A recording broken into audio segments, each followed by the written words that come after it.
Welcome back, everyone. For today's video, we are going to be taking a look at game number 2 of the semifinals of the Paris Freestyle Chess Grand Slam Tour. Now, in the semifinals, I'm playing the very talented German player Vincent Keymer, who won the first freestyle event in Weissenhaus, Germany 2 months ago. In the first game, it was a very topsy-turvy affair. At moments I was better, I was also worse. Ultimately ended peacefully in a draw. Now, in the second game, the situation is very clear-cut. If I win the game, I'm through to the grand finals, where I will play for $200,000. If I lose, Vincent is through, and if we draw the game, we will be headed to the dreaded tiebreaks. So, let's jump right into the action. Now, in the second game, I get the black pieces, and this is a position where you never really know what to expect. It's position number 4 out of the 959 possibilities, and from the get-go, I was very concerned. Now, initially, before the game, when I was analyzing with Fabiano Caruana and Jan Nepomniachtchi, we looked at many options. We thought if white goes c4 after c5, it simply shouldn't be that dangerous. The move that we ultimately settled upon being very scary was the move d4, d5, and b3, where white tries to play for the center right away. Now, the irony is that Magnus Carlsen, who's playing with the white piece against Fabiano in the other semifinals, it's very clear that he had outsized influence, and when he suggests the move c4, 5 of the 6 players ultimately chose this move. Magnus would defeat Fabiano in his game. There were a couple of other games where white won very convincingly as well. But Vincent started thinking from the get-go, and as soon as this happened, I was very concerned because I just knew he was going to play the move d4, which is what I was most worried about.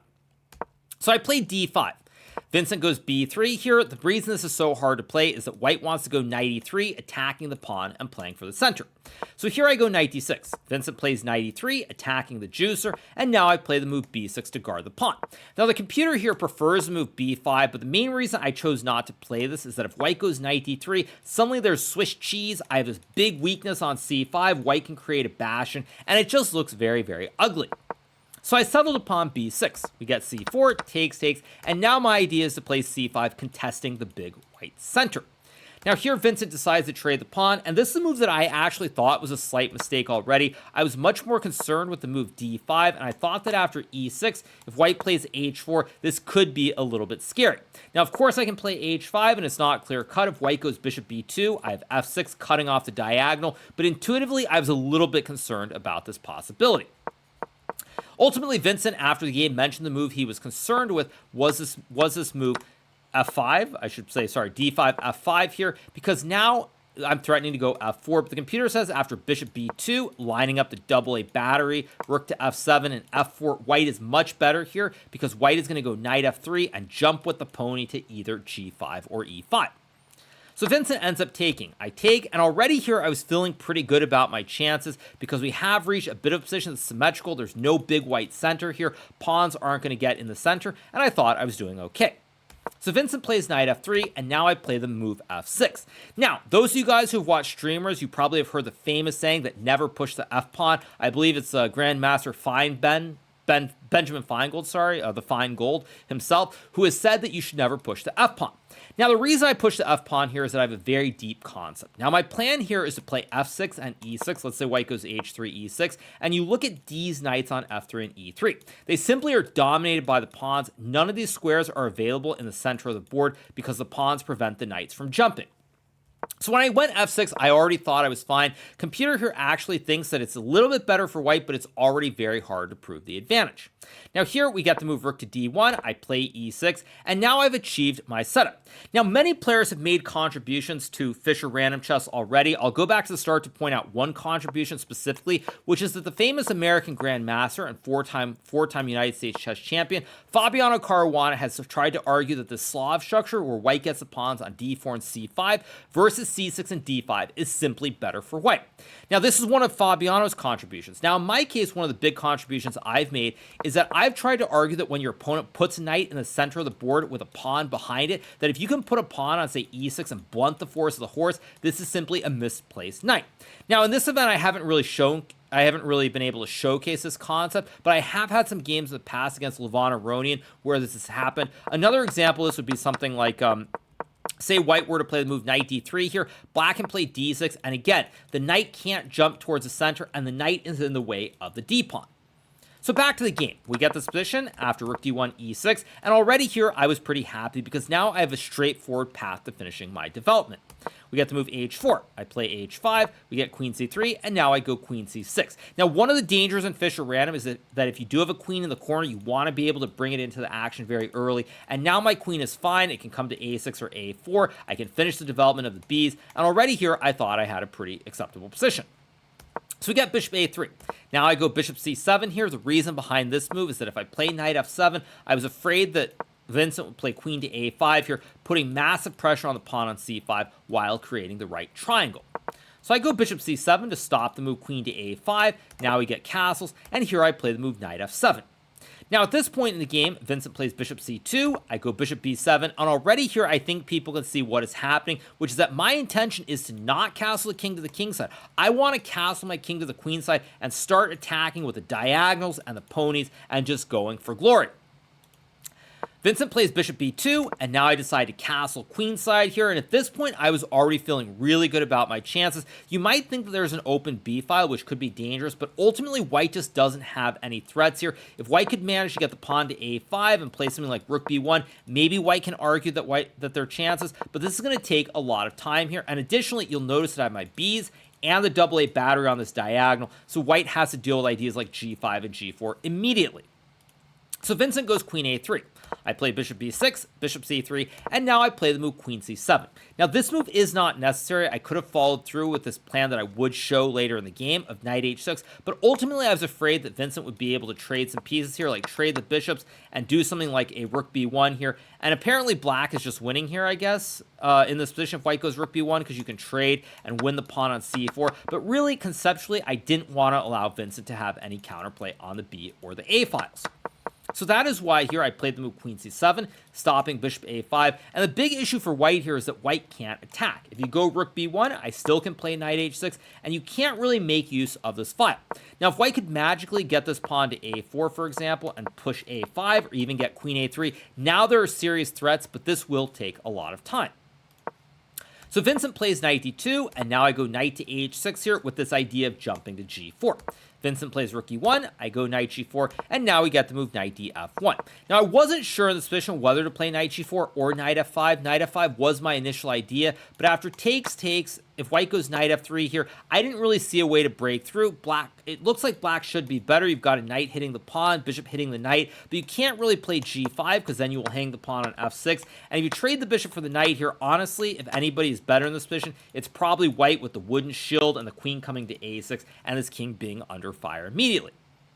I think the computer says black is better here because apparently you have to move queen to f4, but even here bishop to a5, and suddenly it feels like white is going to attack on the king side. And after knight takes h4, takes. Apparently after rook b1, black is better after queen g5, but even here the computer says after queen b3, queen g5, and e4, king c7, and now I think a4, white is starting to attack on the queen side, and even though black has an extra h-pawn, this white king is very comfortably safe on g1. So I go knight g4. Vincent plays knight df1 here. Important move, by the way, because if white were to play a move like let's say rook to b1, this would lose on the spot to a classic fossil, where I play knight b5, discovering the queen on a3, and after white takes the horse, I go queen h2 check, king f1, and queen h1 is simply checkmate, and the game ends instantly. So Vincent goes knight df1, a very logical move, as not only does this knight cover h2, but it also guards the knight on e3. So if I trade the knights, now the knight guards the pawn on c4. So this knight really does double duty, basically covering these two critical spots. So here I play this move f5, and this is a move that I took a lot of time on. You will notice I had a nice, comfortable advantage. I think here it was like 20 minutes. And I spent a lot of time here because my initial idea was to play this move knight, takes, and then knight to e4. But after takes, and let's just say white plays queen b3, even though black has the two b's, there is this half-open b file. White can start to play for a4, a5, and I just don't really have any attack on the king side. So that's why after a think, I play this move f5 here, and the reason this move is so effective now is that I have a very serious threat, which is, let's say white plays a move like, I don't know, bishop b2, I can simply trade the horses and then play f4, undermining the horse on e3, and after knight f1, the c4 pawn falls, and with it, black is ahead in material. Additionally, if white were to trade the knights on g4 here, for example, now I can take with this h-pawn, and if white goes g3, there's queen c6 with a double A battery. There's also, I think, maybe a g5 or an f4. There are all kinds of threats here, and this white king is under serious fire in a hurry. So that's why Vincent plays the move queen to c1, and this was a move that I was very impressed by. At this point, I thought already I was pushing Vincent around. I'm up nearly 10 minutes on the clock. I'm attacking him, but Vincent, true to form, keeps his calm and finds the move queen c1, which is an excellent move here because now if I trade the horse on e3, white can activate the queen where it hits the pawn on e6, and additionally, after, say, rook e8, white even gets moves like bishop e5, pinning the knight and the queen. So after Vincent plays queen to c1, I decide to play the move knight to f6. Now this move is a serious mistake in this position. It is not the move that I wanted to play here, but I simply couldn't figure out what else to do. Now the original intention that I had was to sack the pony with knight takes f2, and then play the move f4 as this white knight is simply trapped. There are no good squares available. Ultimately, I rejected it because I thought after king g1, takes and queen takes e3, I have no attack here. White has this e5 square. I've got a weak pawn on e6, and I thought I was in some danger. Now, a computer here points out there's a brilliant in-between move, queen to c6, lining up the double A battery. And now if white plays a move like king h1, just to illustrate the point, after takes, white can no longer capture with the queen because queen takes g2 would be checkmate. And so white is going to have to capture with the knight. White can apparently play knight d5, takes, c4, king h2, and now there's queen c5 threatening a checkmate on g1. But all this is frankly way too far, honestly, for a human, and with time pressure looming, it's impossible to play these lines. So I go knight f6 back. Now my idea is simple, just want to play f4, trapping the pony. Vincent plays bishop e5, and now I play the move bishop a5. Now, I thought bishop e5 was probably the best move here. Vincent could have played knight d2 as well to try and offer potentially a draw, but I didn't really expect it. And so when he goes bishop e5, I play the move bishop a5. Now, Vincent has some reactions here. I could tell on his face he's definitely surprised by this move. He did not see the idea, and I think that's a large part of why Vincent makes a big mistake here after an 8-minute think when he tries to sack the bishop. Now, after bishop to a5, the computer, of course, says that white can play the obvious human move, and I'm being very sarcastic when I say this, pawn to f3, shutting down the bishop on the diagonal, but more importantly, simply trying to mean by sacking the rook on e1.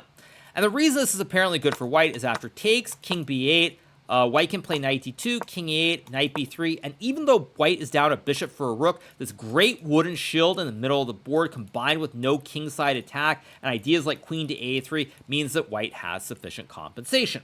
Now in a human game, it will never happen, but it is a really, really cool concept.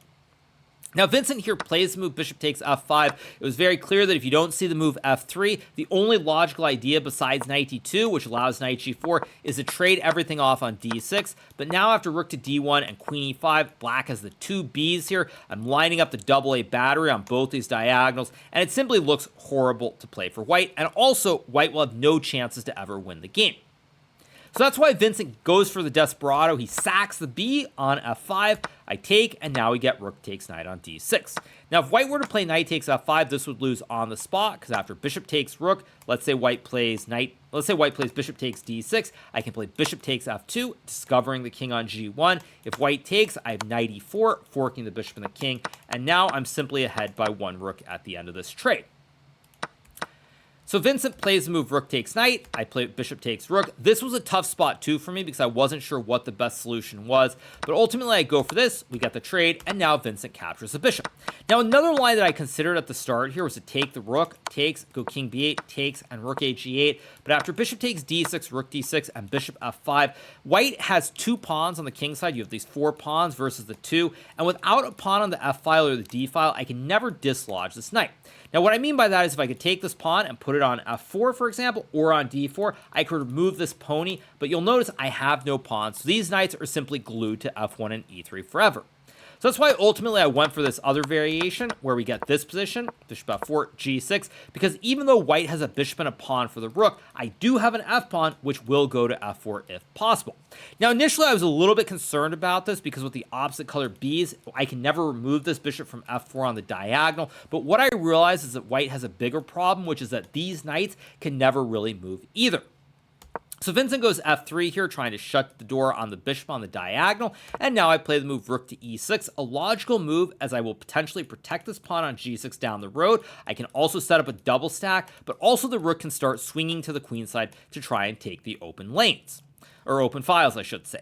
So here Vincent goes knight c2, and now I play the move bishop c6. The idea behind bishop c6 is that I'm trying to dominate these knights. Now, if white could magically get a position like this, where the knight gets to b3, let's just say white gets some position like this, white will be completely fine in such a situation because the knights are very well placed. The knight targets the pawn on c5, and this knight can jump to d5 potentially down the road.